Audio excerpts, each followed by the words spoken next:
My name's Daniel Michelle, I'm 22 years old. Yeah, I explain it quite a bit to a lot of my friends and stuff. SMA, it's a neuromuscular condition, hereditary neuromuscular condition, and basically the way it operates in layman's terms is your nerve cell sort of talks to the muscle cell to allow you to be able to move your muscles essentially. And in SMA, the connection between that nerve cell and the muscle cell is diminished as a result of a missing gene, which produces a protein that allows that communication to take place. So essentially, yeah, your brain's communication to your muscles is just weakened significantly, which causes an atrophy of the muscles, a natural atrophy of the muscles. But yeah, that leaves you unable to do certain things over time. So I use a wheelchair to get around now. I have since I was 5. I've never been able to walk, never been able to weight bear in my legs or anything like that. So for me, yeah, my life has always been fairly sedentary. I've needed help with most things throughout my life. But yeah, I make the most of it. I mean, I live by myself. I'm able to do everything that I need to do with assistance. So, you know, if you allow it to, I think if you allow it to control your life, it can. But if you're able to, you know, get past it and work through it, just with, you know, accepting the assistance that you need, you can live a very fulfilled life with SMA. But getting physical assistance is something I've had my entire life. You know, it's nothing new to me. Since I can remember, I've always needed help to do things. So it's nothing new. It's nothing different. It's just part of my life. And I've always strived to try and live it as normal life as possible. What you would consider a normal life. So I've had the same objectives and goals as any other person. I haven't tried to lower my standard for what I want to achieve in my life as a result of my SMA. So, you know, I've always wanted to live independently. I've always wanted to, you know, pursue my passions, which happens to be sport. So, you know, doing all those things, I've never allowed SMA to be a barrier to that. And I've just accepted the assistance that I need to be able to achieve those goals, and I've gone about achieving them. Yeah, Rio was a really awesome experience. So I was, you know, as a child growing up, I'd always wanted to play a sport. I never found one that I could play because I was so weak and unable to do a lot of things. So one day, this sport called bocce, I saw a sport called bocce, and I realised it was something I could play. And I, from then on, basically, I just decided to make it my sort of life's work to be able to become as good as I possibly could at it. And from there, I, you know, just managed to get myself to qualify for Rio.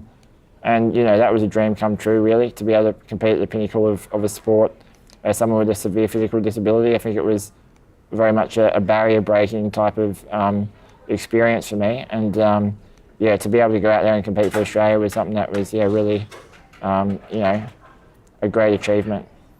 I've known about it for a while. Basically, my mum is the one who really, you know, is very into the networking side of things. She goes out and sources all these things. So she got me into SMA Australia probably about 10 years ago, maybe now.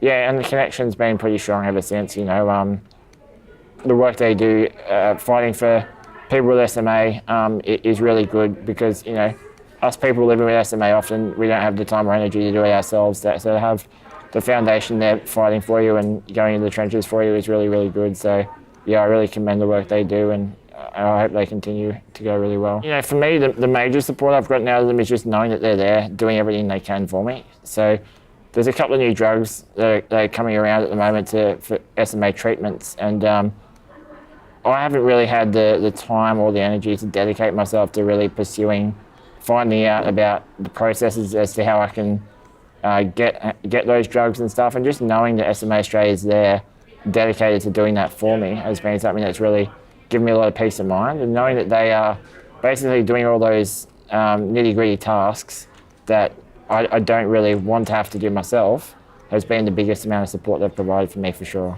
Well, just for following up on things like the PBS scheme in Australia to be able to get access to these drugs, you know, just advocating for disability rights within government, lobbying people, all these types of things that you don't want to do as an individual. They do it for you. It's really fantastic, yeah.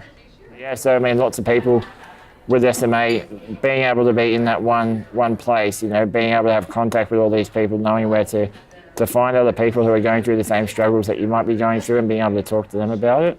That's a really important factor as well of SMA Australia, having that network of support where there are people out there who are experiencing the exact same things that you're experiencing, and being able to talk to them about it and get their thoughts and opinions, and just being able to know that other people are out there. That's really important as well. Falling victim to their disability. I think the power of the mind, being able to pursue independence and pursue goals and aspirations is one thing I'd really like to advocate for all people with SMA to be able to do that themselves. And then from there, obviously, with all the treatments that are available now, I'd really like to see the government, put these drugs onto the pharmaceutical benefit scheme so that we can have access to them, because they're phenomenally expensive treatments that are just unaffordable for any regular person. So, that's the next step is really trying to lobby for that to happen, so that people with SMA can, improve their physical capacities,